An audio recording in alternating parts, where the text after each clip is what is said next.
either. I love No. it. All Talking right. to a Well, yogi, that's like I've been practicing yoga, no judgment. yes, 100%. Yeah. Well, hello, hello, hello. Welcome to today's episode of Her Version. This podcast is dedicated to sharing stories of struggle and triumph, a platform that allows individuals to tell their truth in order to inspire and uplift others. For those of you that are new to this podcast and like content like this, make sure you hit that subscribe button, follow, like, and share. I am your host, Sabrina Victoria. Let's jump right in.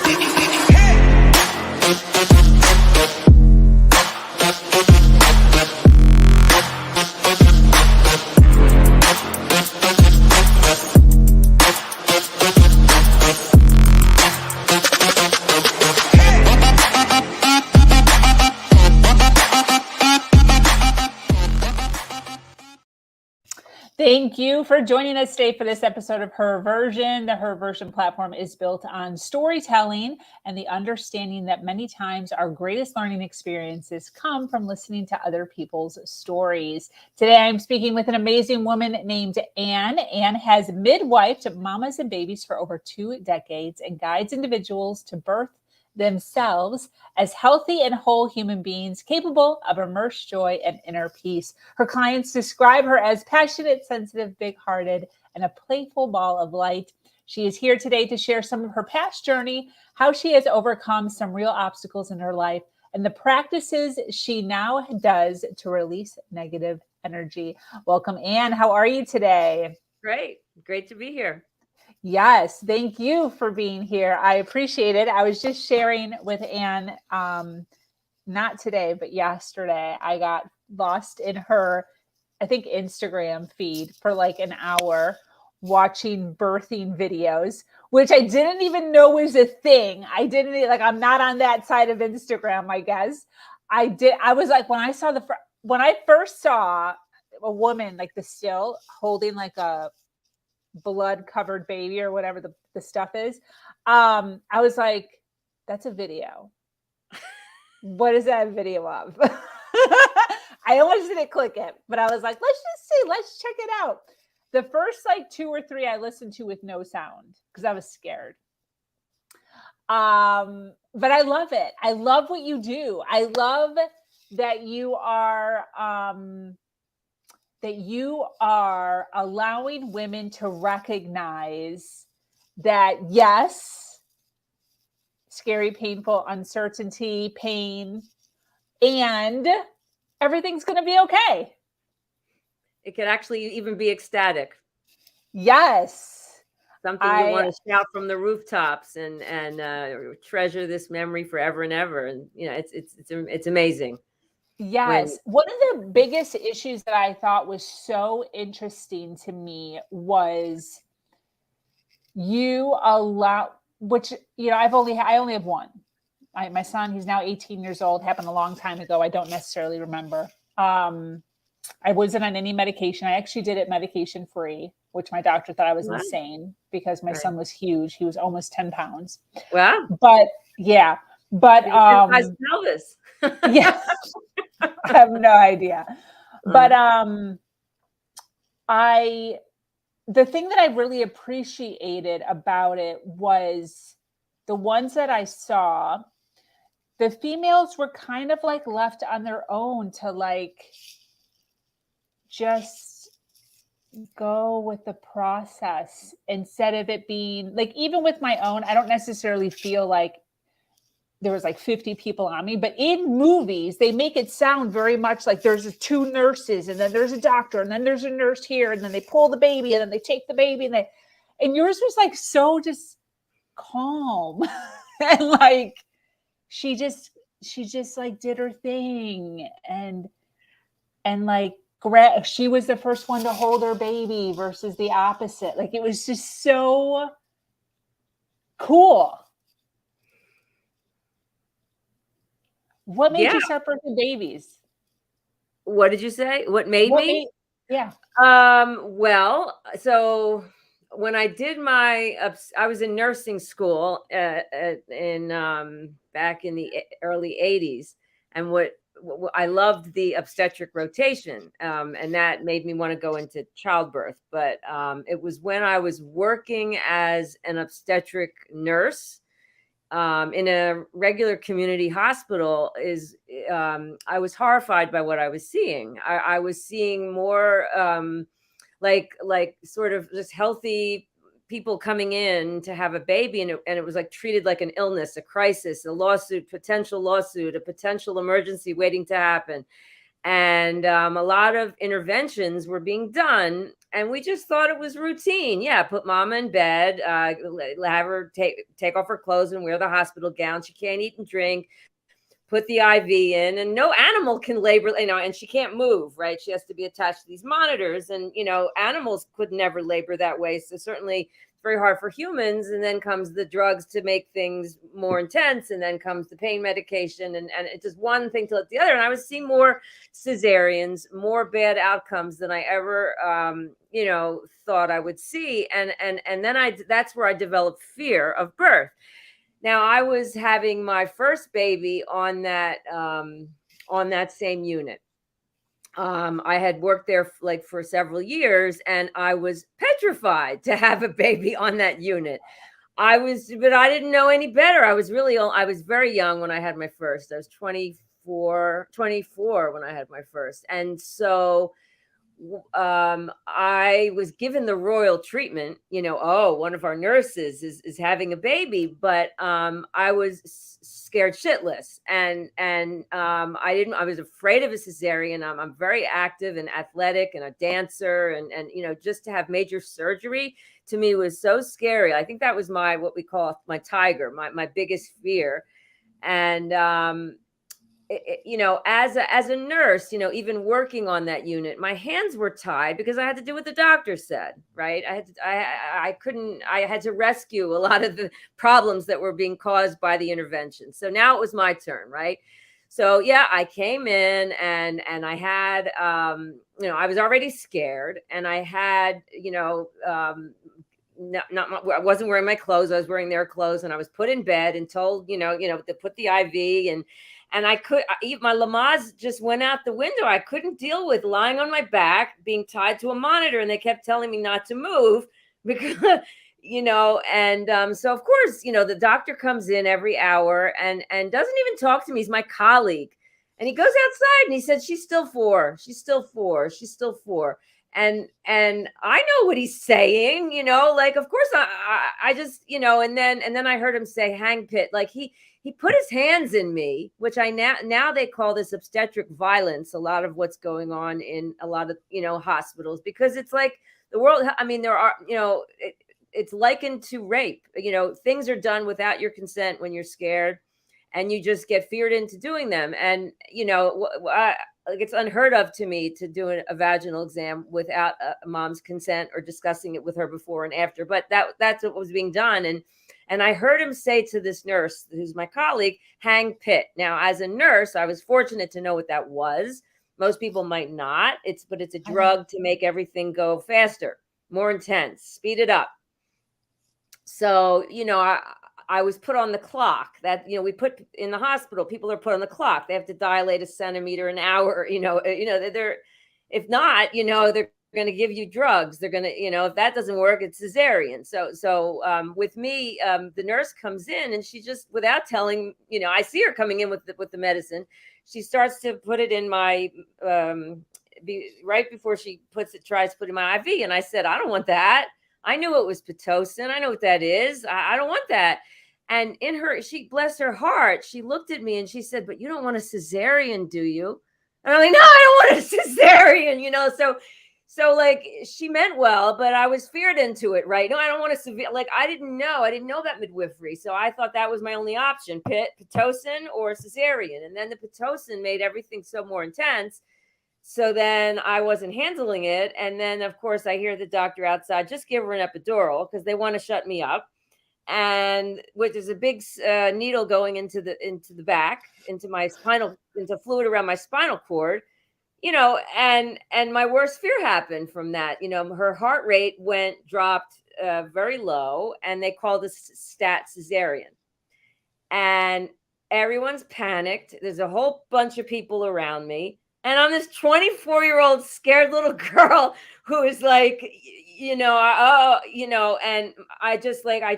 was happening so fast. They put me into the operating room, and I was by myself. And I know as a nurse that they have 10 minutes to get my baby out. I mean, given how my baby's heart rate was, and I'm looking at the clock. It was me and the clock in the operating room by myself, and I'm looking at the clock as it's going 10 minutes, 20 minutes, 30 minutes, 40 minutes, up to an hour. So I went in my head from my baby's going to be damaged to my baby's dead. And I left my body. Now I know this is called PTSD. It's a post-traumatic stress. Wow. To what happened. But here I was I was feeling, oh, we're so safe in a hospital, but they weren't getting my baby out in time. So I wasn't feeling safe either.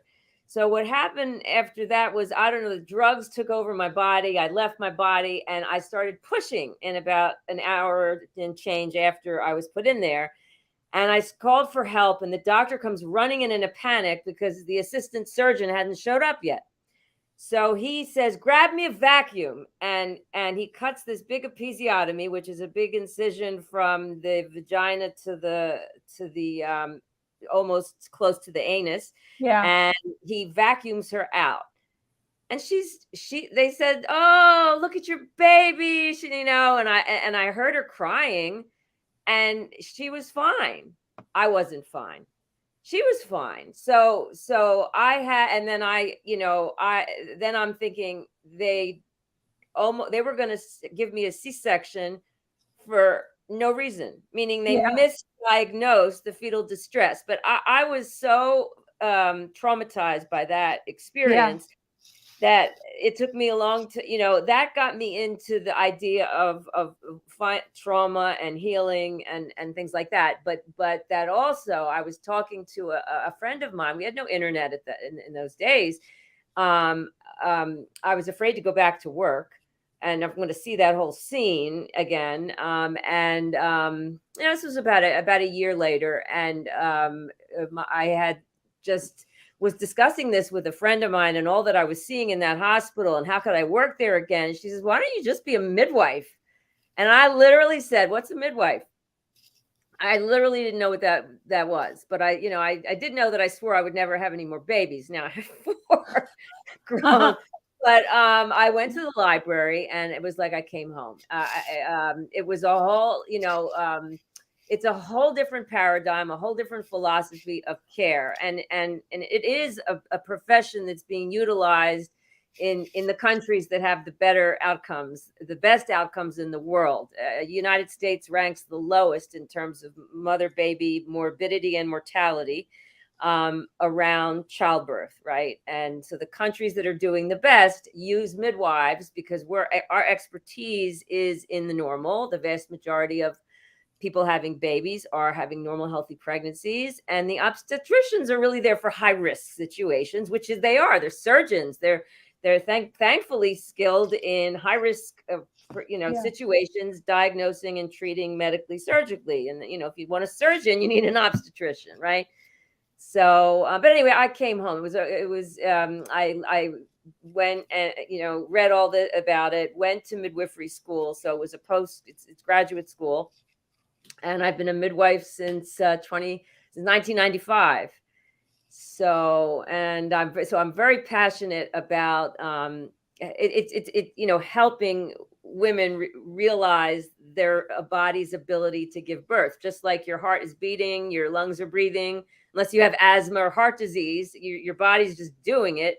So same thing with birth. If we get out of its way, your body knows how to birth, and it can be the most beautiful experience. It can be the most sacred experience, the most empowering experience, like the peak life experience. It's probably, the most important day of your life. People say it could be giving birth. So why should it be something to fear? So, and we have a rate of PTSD related to birth, about 45% in the United States, and that's of reported trauma. So I'm sure it's higher than that. So I'm very passionate about preventing it and helping people heal from it. Wow. Is that PTSD is people who have already gone through it, right? Like post-traumatic. Post-traumatic stress disorder is it doesn't matter whether it's related to abuse in childhood, or it could be some sort of an illness, or seeing an accident, seeing 9/11, being in 9/11, any kind of major being raped, and incest, any kind of major, being in the war. I mean, PTSD was coined, after all the study of the vets coming back, and from the veteran war. They had a series of symptoms that, and now we study trauma from learning from studying animals, because animals have the same kind of symptoms. We just don't allow ourselves to process it in this, like a a tiger, for example, is in the wild, and with an antelope or a deer, and the deer is usually in a calm parasympathetic nervous system, like calm alert state. That's how we function best. They see a tiger. I mean, it's a life-saving response. The sympathetic nervous system fires, and they either fight, flight, or freeze. And so they can't fight a tiger, so they're going to run for their life. If the tiger's too close, they're going to play dead. And that's what a lot of rape, people, like, that's what happened to me, sort of like people who go through accidents or, severe situations, rape. It's very common to disassociate, leave your body. It's almost like you're anesthetized. You don't have memory of it. So they play dead. And they literally freeze. And it's also a survival instinct, because the tiger thinks that deer is dead and will go look for another deer, and that's the deer's last chance of escaping. So when the deer finally does get to safety, they don't stay in that traumatic state. They shake it off. All animals, we study this, mammals especially, you could see when they get out of a traumatic state, they just shake their body. They shake their body off, and it's we need to move it through our bodies. Trauma is not. I mean, Peter Levine, who's been like the PhD, the founder of trauma healing and trauma research and trauma, and talks about this a lot in his book, and he's the founder of somatic experience. When you talk therapy and trauma could be any kind of stress, really, but I'm talking about the major ones. But any kind of stress that we don't process, if you talk about trauma, it triggers it. So that's why people can't heal trauma by talk therapy. Absolutely, definitely. Wow. So all of that led you to this. Led me to midwifery. And then, I mean, I've had many huge things happen in my life, but I didn't know which you wanted to focus on. But that was the wake-up call that led me to midwifery, and devoting my life to this, making sure that because babies feel trauma too, so that mothers and babies can come into this world, and restoring humanity to the process of having a baby. It's the mother's body knows what it's doing. The baby knows how to be born, and we just need to protect this like sacred space around them. So, and also, like, midwifery restores the power, the autonomy to the woman, and it's her body. So it's your body, your baby, your birth. You want to birth your way.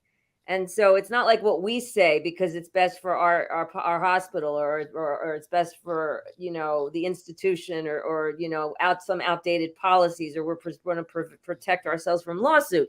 Yes, we obviously have to give safe care, and that's not a question. But there's so many things that are done in modern obstetrical practice that are not evidence based, or the evidence shows them to be harmful, and so. It's not a crisis. It's actually a pivotal time in a mother's life. So we want to preserve that however she wants to birth. So, she can make given her own left alone to their own devices, Yeah. women will vocalize or breathe or moan and move around and however spiritually meaningful or culturally meaningful they want to do it. It's their body, their birth, right? And if there is, we are skilled, and yes, if we have to intervene, we do, but always we try the most natural first. But we do know how to handle emergencies. But most of the time, birth is not an emergency; it just works. And I've had people be in ecstasy with their birth, have orgasmic sort of birth experience, meaning that it was that I was actually in that documentary called Orgasmic Birth. But yeah. And there's a documentary called Orgasmic Birth. Yeah, I mean, it was really like, if when women and their partners are supported in this way, with respect, with honoring and trusting of the natural process, and women are really treated like the goddesses that they are, and just love it. What they need is love and support. They need to feel safe. They need to, be undisturbed, but they need to feel safe and honored. And if you have to do an internal exam, that's a discussion.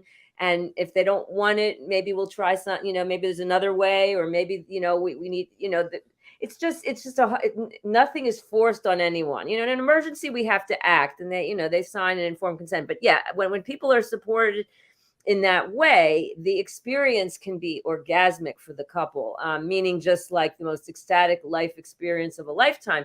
Yes, the same energy that gets the baby in gets the baby out. So we do encourage pleasure and to tap into the 5 senses of pleasure, bringing that into the birth space, bringing in your sensual, and also, bringing in your primal, getting the left logical brain out of the way, and tap into that inner monkey, that inner goddess, that inner, all the instinctual, intuitive, the sensual, and the primal. And I've had people sing their babies out, dance their babies out, also, sensually release their babies out. So people can make love during, labor. When it's, when they do it on their own terms, it's unique to each person. Although, there's a wide variety. What I would say is there's a wide range of normal. Yes, if something is looking like it's not going down the right direction, we're it's skilled. A pivot. What? I said that we have to pivot. Us. They don't need to get. They don't. When we have everybody give us a birth plan, right? So they don't have to write. I don't want to, because routinely in the hospital, I don't want IV. I don't want continuous monitoring. I don't want a episiotomy. I don't want my baby being suctioned. I don't want the cord clamped immediately. They don't have to say that, but they could say, my husband wants to catch.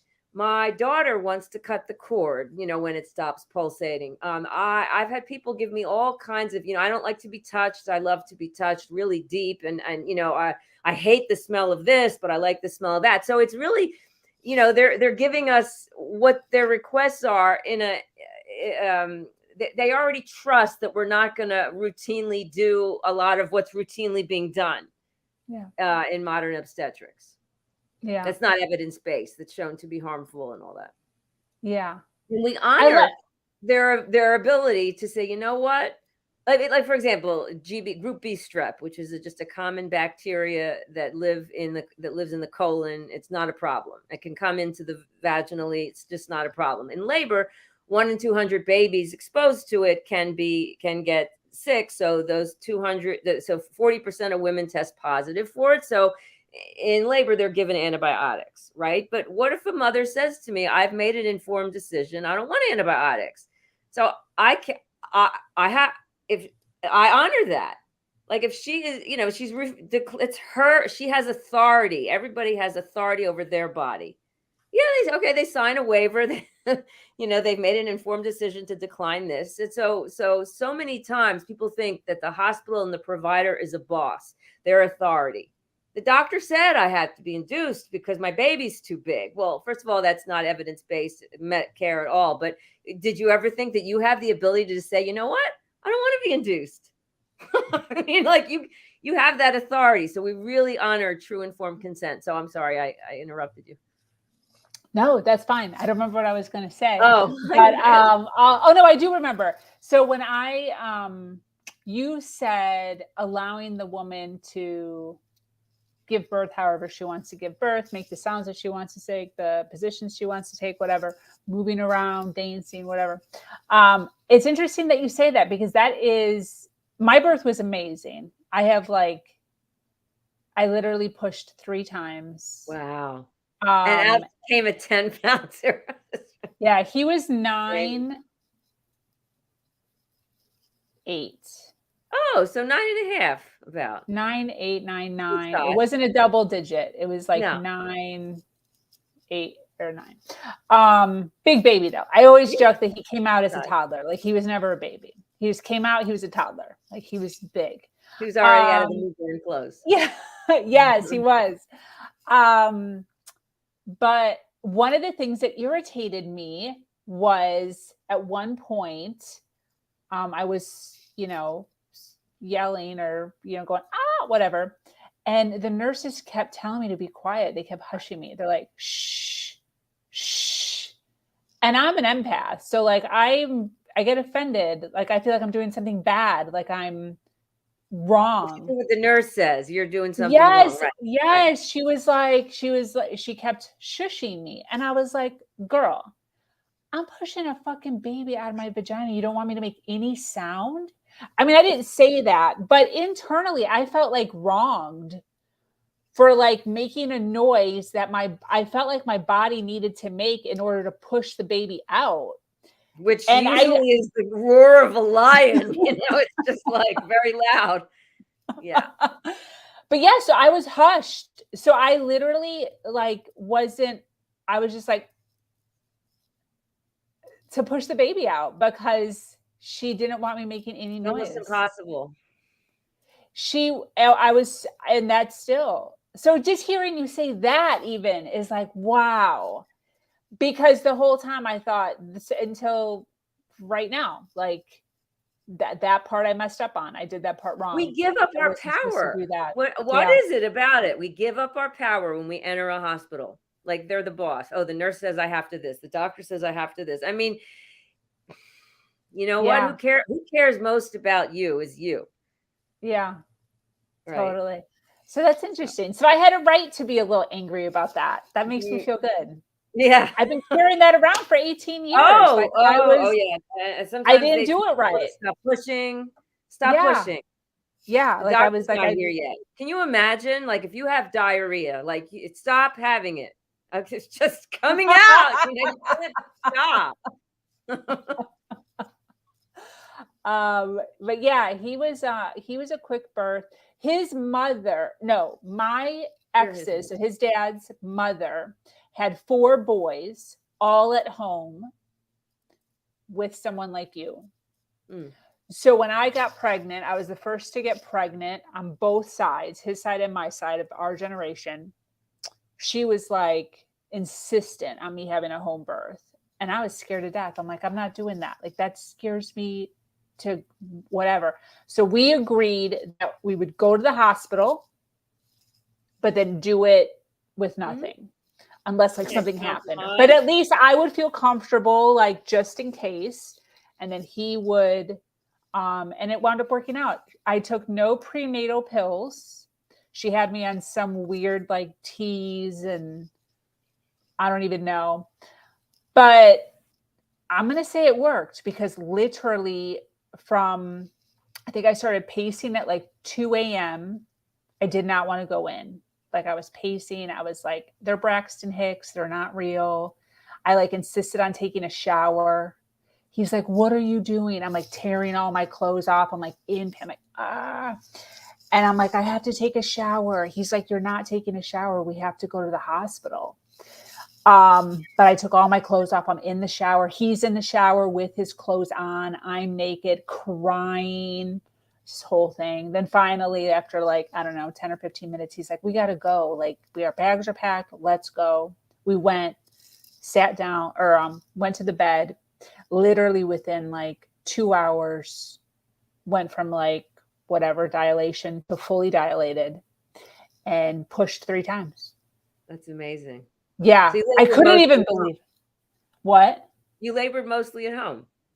Yeah, I guess. I don't even know. But for me, I was like, this was not that bad. Because you have all this stuff in your head.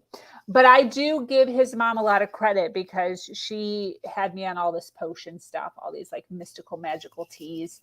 So I feel like that did have something to do with it as far as her, she's experienced. She's like, yeah, but you did it. That's awesome. Yeah. I mean, to do it naturally in a hospital, I think it's hard because a lot of people can be against you, and there's a lot of strangers coming in and out, and not everybody feels like safe and comfortable in that environment, but you did it. And were you in bed? Yeah, the doctor told me, we told the doctor, we made sure that he was fine with it. Obviously the whole time, like we reiterated it, made sure he was comfortable with it. One. So the day of when we went in, he was there, and the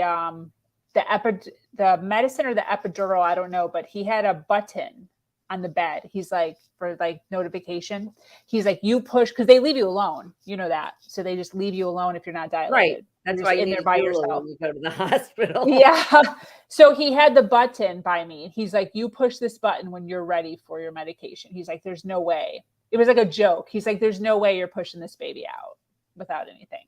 So when you're done you push this button and I'll give you some stuff. And it was so funny because literally once the pain got so bad where I was like, I pushed the button, not necessarily to get medicine, but to maybe like have somebody just talk to me like, hey, because I'm like, this is fucking hurting really bad. They came in, I was fully dilated. They're like, even if you wanted it, it's too late now. Yes. So when you start feeling that, like, I need help, I can't do this, it usually means the baby's ready to come out. You're in the latest stage of labor. Yeah. But yeah, the only thing I remember is just I kept saying over and over again that it hurts. I'm like, this hurts so bad. This hurts so bad. I just kept saying that over and over and over and over again. But it was nice. Labor. Yeah. The doctor was nice. Besides the nurse scolding me twice and me giving a silent birth. Like it's hard to be in labor in bed. Yeah. You were in bed. That's hard. Yeah. That makes it even harder. Yeah, with the little stir. I think my feet were up, like in little things. And so they had to cut me. They had to cut me too. They did. Uh-huh. Yeah. They cut me with the I think he did. I think his dad said that, and I might be lying, I don't know, but I think his dad said that he put something like a anesthetic. Yeah. Before he cut me. I'm assuming to ease the pain because he was about to like cut into me. Well, they do that. They do that if they're going to cut an episiotomy, which is, I don't know. But right before the baby came out, I actually heard it. I actually heard my skin cut. Oh my gosh. Yeah, but he said that he struck me with something real fast. He's like, he did it real fast. He just pinned you with the needle and cut within like seconds. And then the baby popped out. Mm-hmm. So I don't know if that still counts, but I didn't see or even know. I didn't even know he did that. He never even told me. Yeah, no. So you were same thing as what happened to me the first time. Is it was done without my consent. Yeah. Knowledge. So the only reason I know is because his dad said, like, yeah, right before he cut you, I didn't know he was cutting me, and I didn't know he was pricking me. He did. And now the research is showing that was the most harmful obstetrical unnecessary procedure. And it's to cut. Yep. Yeah. Well, why we don't have to cut? It's a muscle that stretches. If there's a little, sometimes there's a little tear, but we don't have to cut. Wow. No kidding. Yeah. Why did I do that? Well, I could count on one hand. Like in my whole, I've been over 1,000 babies, 27 years. I'm just trying to think. I'm thinking once or twice. because I had to make just a tiny incision because the mother was a nurse and asked for it. I said, I'm not cutting. She said, yes, I want it. She wants the baby out. Cut me. Wow. Yeah, but and then one time there was the baby's heart rate was really low, and I just wanted the baby out. But yeah, other than there's no other reason to cut. Wow. Okay. Interesting.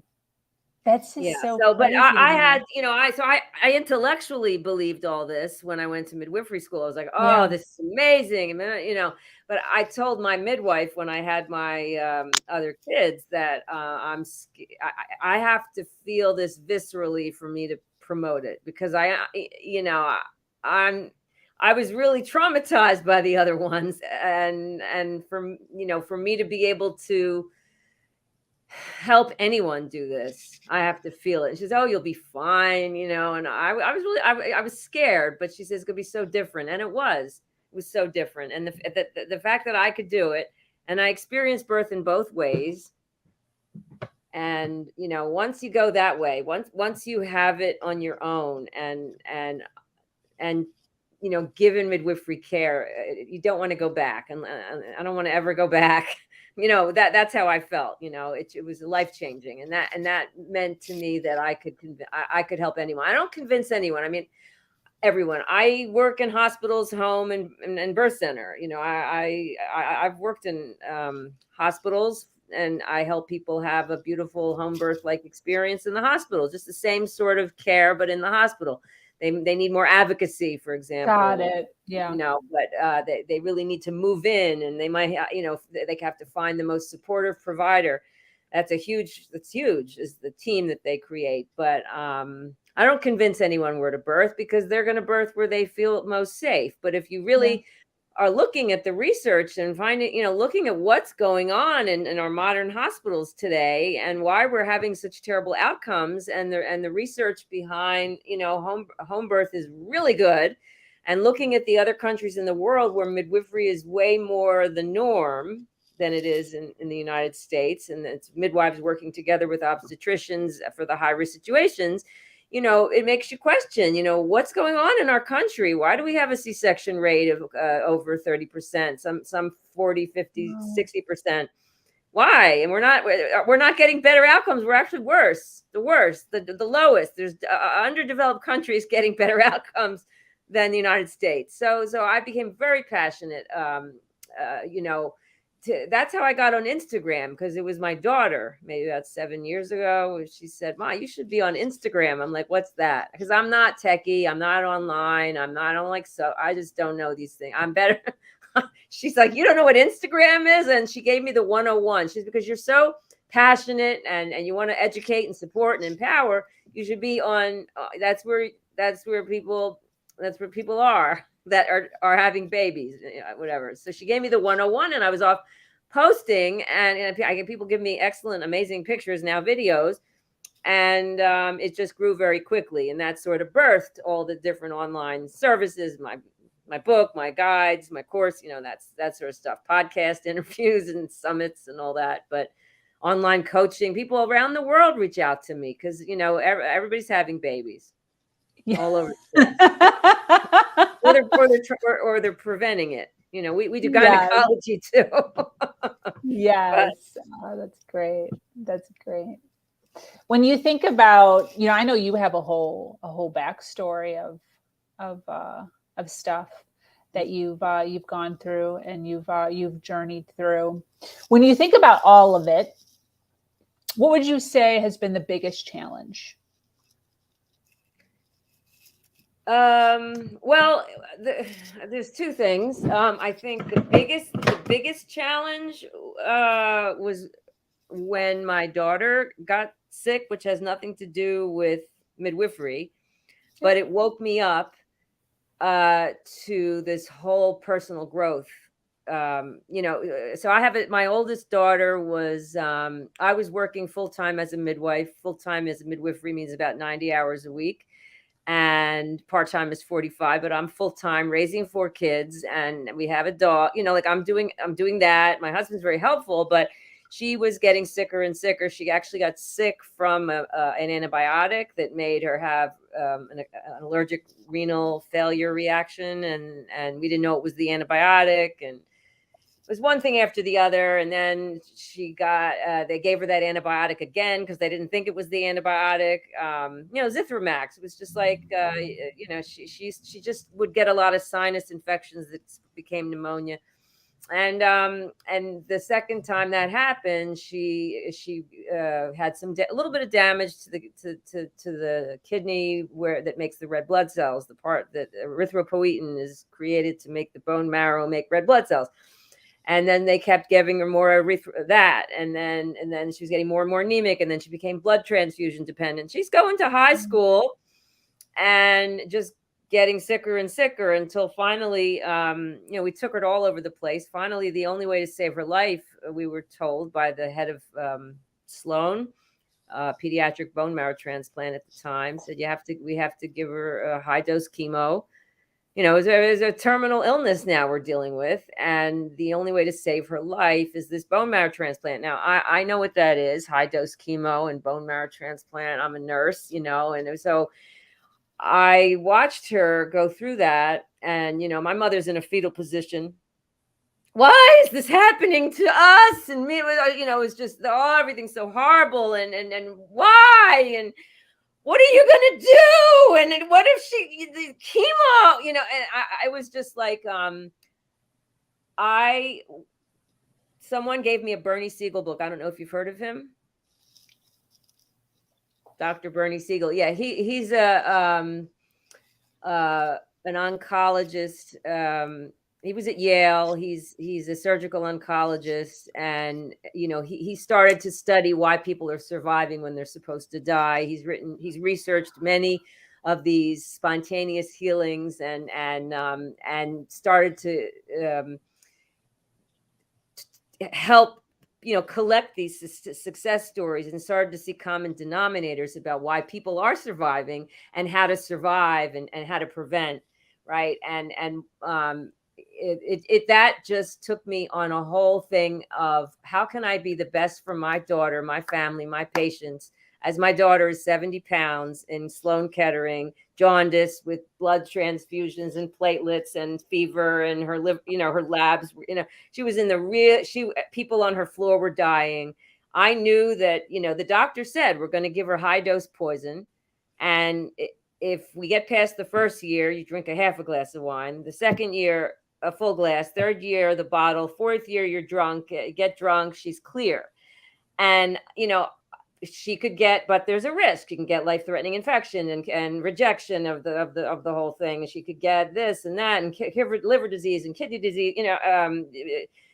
But if it works, it saves her life. And my son, who was 8, was a perfect match. So he was the bone marrow donor. And so that was hell when I was going through it.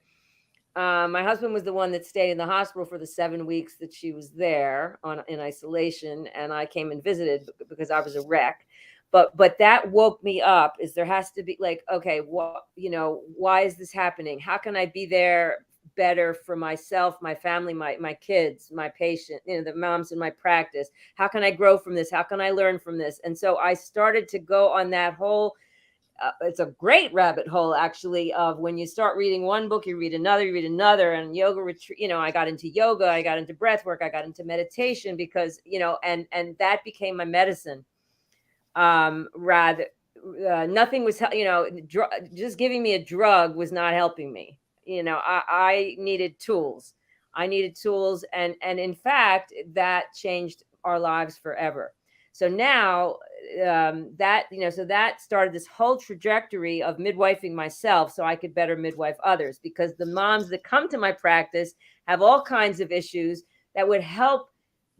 All these things, working on ourselves is really the key to any problem, right? We have to learn to manage our inner state. We can't control the world. We can't control much of the world. We can't control anybody, actually. We can't control our partners. We can't control our kids. We can't control birth. We can't control anything. All we can control is how we are inside and how we react to what we face.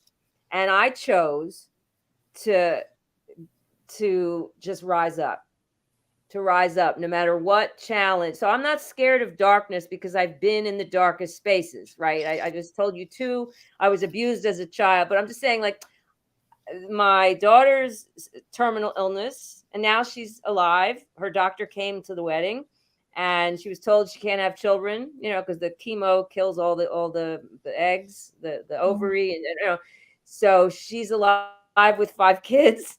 And so I think you can't help other people heal until you've been to the dark, the real pain, the real bottom, where I was on the floor and just didn't know how I was going to get up. Right. But I got up. And that's the way I am, in any kind of thing that happens. I'm always the one to try to look to get up, and using all the tools that I've accumulated over the years, and so what was your question? What was the biggest challenge? I think, well, the biggest challenge, but the biggest blessing, because I only want to say it as a blessing now, because in it, or when someone's in that, you don't say, look at the blessing, look at the silver lining, because I say, fuck you, shut up. What are you talking about? But now I see that, that is what helped us all sort of blossom and grow, and to see that, life, that we're so beyond, connect to spirituality, connect to so many different tools to help ourselves and to help others and share it. Yeah, definitely. I agree with you on that. What do you think, especially with you being in the birthing arena, what do you think is the meaning of life? Well, I can't hide I guess my spirituality is more like yogic. I don't know if you know yoga, but I can't go through this life and not believe. I mean, it's so clear to me that we are spirits living temporarily in a body, and that we're so much bigger than our body, our thoughts, our emotions, and when we are sit quietly and connect to that, who we are, and that in everybody else around us, right? So I just caught my granddaughter, and it was such a beautiful process, beautiful experience, but it was very spiritual, very, very spiritual. Being with my daughter, being with my father, who on his deathbed. I mean, I can't deny that we are spiritual beings, in addition to being a physical body, mind, body, heart, and soul. So the meaning of life, I mean, to me, is that we're all put here on a specific journey. We're put here on a journey. We don't always know what that is, and I'm still trying to figure it out. But it's like things in life happen for us, not to us. If they happen to us, we become victims. But they're happening for us. So that changes, because sometimes people in the childbirth world, it doesn't always go the way, life in this world. There's a lot of things that appear very challenging, very dark, very evil, things that in natural phenomenon, people die, people get horribly sick. So to have just a limited view of just, that's it, we're just bodies and we die, I that's not my view. So I really feel that we're all put on, like, if someone needs a cesarean birth, that's the journey that mother and baby needed for that birth. And can we, it's perfect as it is, because it happened, and everything that happens is for our best. So that's, I don't know, the meaning of life. We have to figure it out. What am I to learn from this now? No matter where I'm going, and how can I grow from this? How can I be my best self in this? So the reason I say that, I mean, it's just, I don't know if that's the meaning of life, but that's the meaning I derive from it, that has helped me through life. And I. A lot of people, when they're in unpleasant situations with a relationship, sometimes relationships are, abusive, we have to leave them, but it's not uncommon for people to leave an unhappy relationship and have the exact same problems in the next one. Yep. Because they didn't they didn't get to the issues. They just escaped from them. So like, this is happening to me now because my husband's not well. So he has a long-term chronic illness, and I could have just left. That's not why this is given to me. This was given for me, and that, so I just look at every experience like that. So I have to go head on in it, because we can't escape challenge. We can't. There's no life that goes without challenge and hardship, but it doesn't have to be suffering. That's a choice. Yeah. So I'm just a ball of joy and a ball of light, and like to have fun and do what I love. But there are things we have to deal with. Yeah, right? Totally. I love to ask that question because a lot of times, when individuals are in a dark place and it seems like they're getting knocked down over and over and over again, a lot of times they tend to think like, what is the point of all this? Like, what are we even doing here? And I love to get people's take on that as far as, what do you think is the point of all of this? Just to be able to give individuals a different way of thinking, because a lot of times hearing it from a different person, a different perspective, a different word usage could really ignite a different thought for them to start to view theirs a little differently, Yeah, well, oh my goodness, the point of it all. I mean, I do believe there is a divine intelligence that created the world and runs it and all that. And it's a benevolent intelligence, a benevolent, energetic being. The more I do breath work and I'm right there with when life comes into the world, and I've seen life go out of the world, so I read a lot about this, people when they, there's so many books on this, about, and Bernie Siegel himself talks about it, when, people who have died and then come back, meaning they die, they go to they all have this unique experience, but then they come back to the life here. So I do know that there is some sort of spiritual reality that happens after we're out of this world. I don't, I'm able to, so when someone is down, like you can change your state. You can learn to tap into these tools that have saved my life, literally.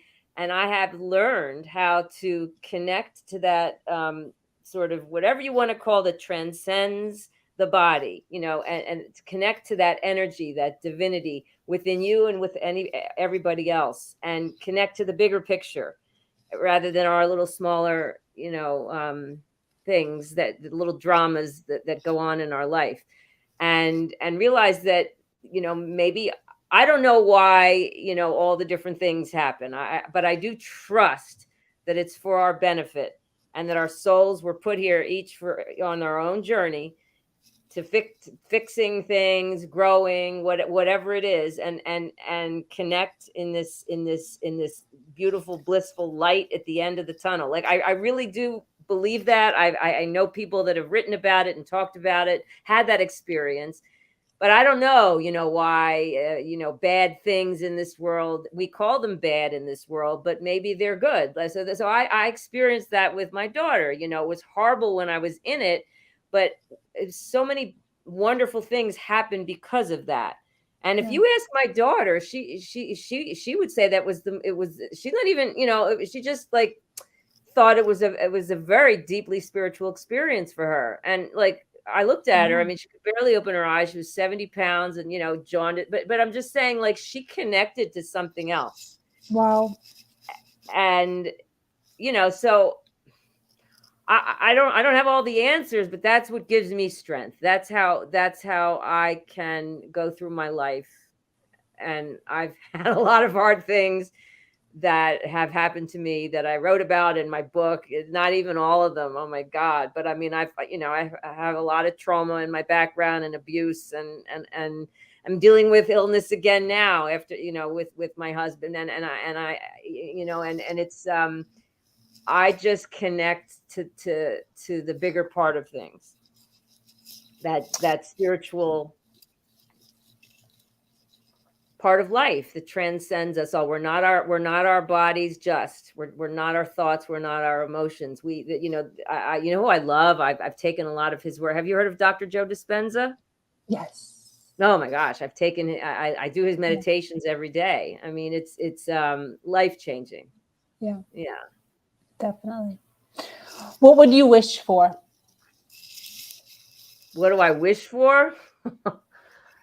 Oh my gosh, I wish that we didn't have computers anymore.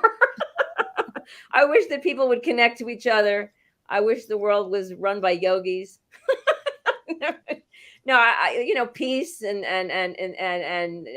our planet is restored to its natural beauty, and that all our diverse cultures can just get along and have peace and respect and honor one another and love one another. I mean, health for everybody is safety and just kindness and love and light in the world, but that's what I wish for. Absolutely.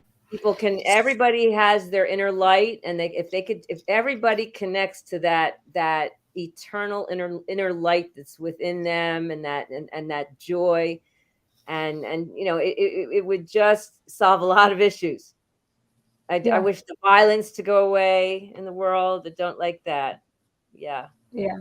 And in terms of birth, I'm doing everything I can to improve birth, and how to improve birth is not by changing hospital policies. I don't know how to change malpractice insurance companies and hospital doctor policies and all that, but I can empower each and every woman to take back her birth and speak up, respectfully speak up. I have a beautiful, amazing story if we have time for it. Yeah. So I had a mom who who contacted me online, and she said that she sent me she sent me the video of her birth and a whole letter about what happened. She was in a rural area of Central America, and the only access was one. She's no midwife. There was just one obstetrician who she took my course, my online guide to pregnancy, birth, and postpartum, and she educated herself. She informed and empowered herself, and she went to him and she said, I want a natural birth. I want you to be out of the room or to sit in the background, and I don't want you to touch me. I just want to have it happen all by itself. And he looked at her like she was crazy. He said, I never saw natural birth. I don't know about natural birth. 90% of my patients have epidural.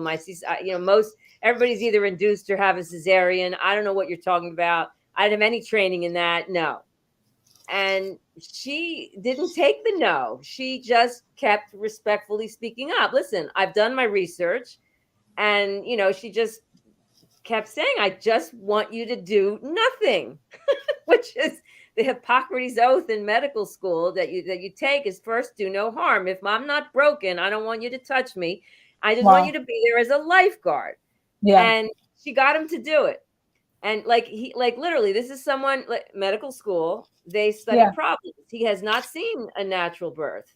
He has not been near one. He's like, you'll need the epidural. You'll call me when you need the epidural, And but you know what?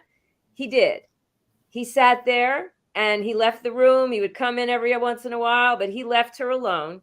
And at the time of the birth, they videotaped it. It was the most beautiful birth. And so the dad's crying, the mother's crying, the doctor's crying.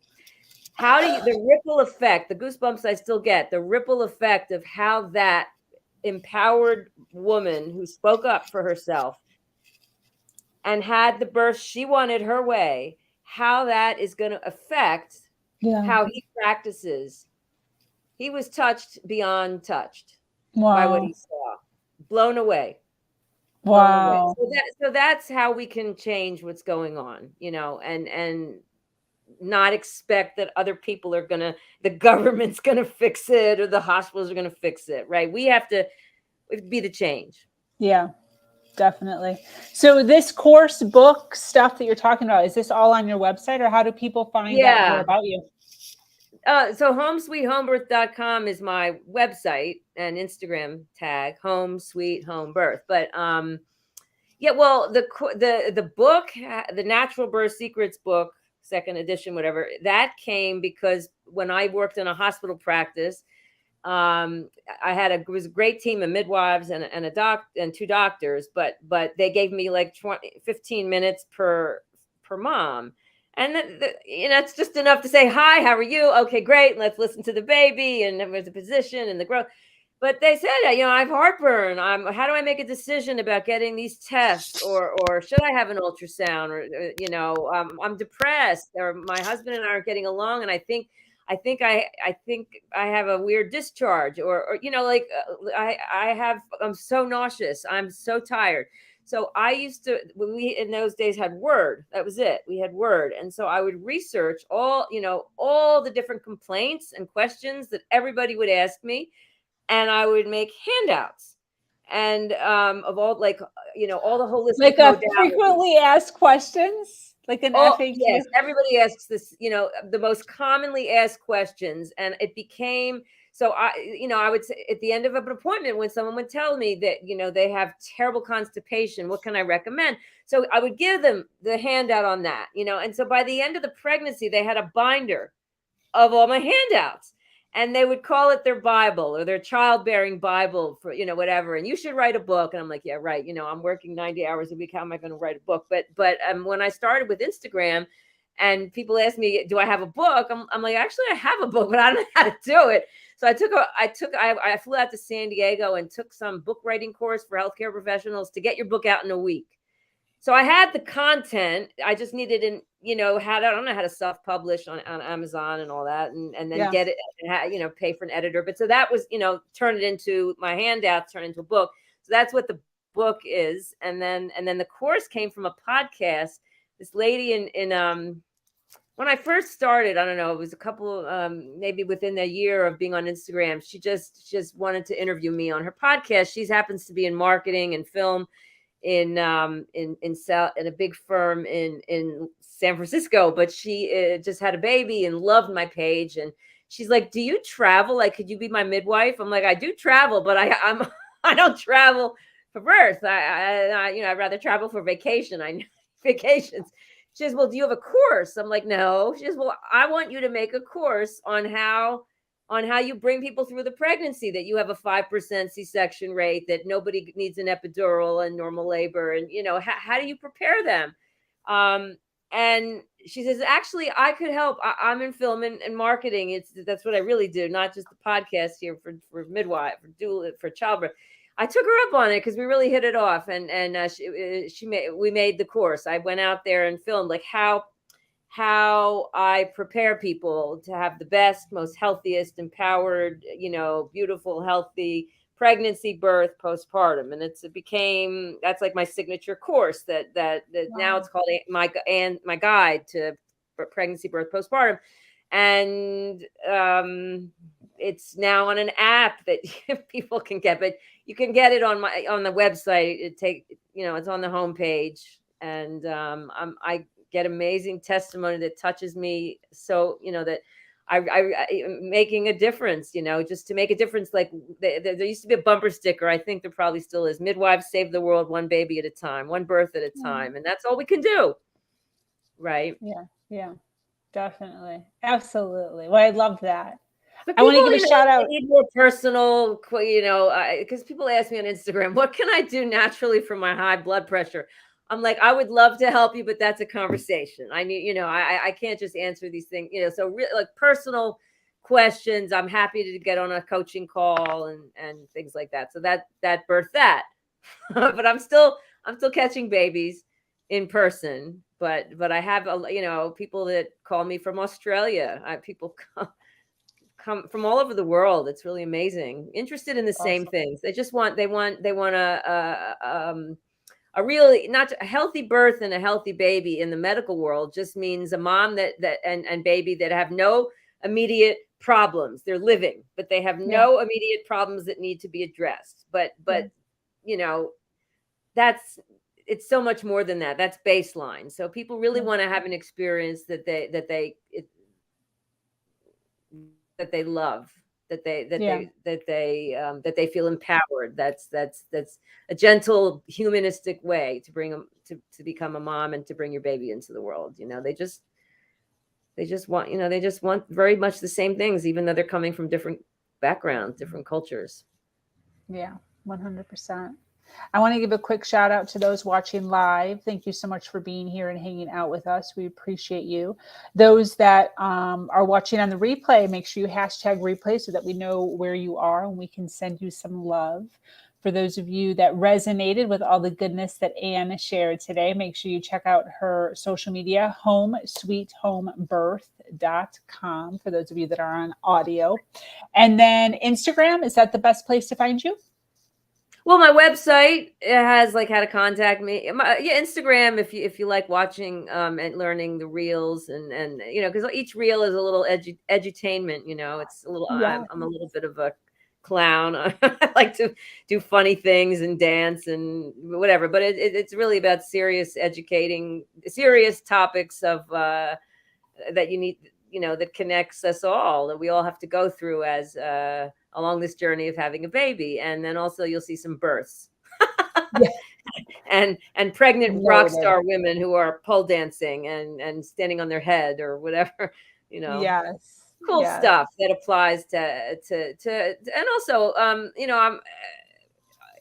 to connect with me really would be to go on my website and take advantage of all the, there's free resources and newsletter but Instagram definitely is a fun place to be. But, if you can always email me, I have my contact stuff on both Instagram and the website. So I love it. Thank you so much. I so appreciate you being here. This was awesome for me. I so enjoyed listening to all this goodness and the little bit of, education that I probably won't necessarily need for myself. But definitely enlightening. Definitely one of those things where I was like, I wish I would have had this, but now you run into a pregnant woman, there's always room, there's always opportunity to help, Yeah. That's the whole thing. Exactly. So I appreciate you very much. Thank you for taking some time out of your day to sit down with me and talk about some of this stuff. And like I said, for those of you that are resonating, make sure you check out her website. She's also on Instagram. Great videos. But I'm going to go ahead and close up here. Thank you for joining us here on Her Version. This community is expanding every single day and is filled with females who are striving to do better than they did yesterday. For those of you that are new to this podcast and like content like this, make sure you hit that subscribe button, follow, like, and share. I am your host, Sabrina Victoria, and I'm so grateful to be here sharing a platform that allows people to share their truth and inspire others. As always, do something awesome today.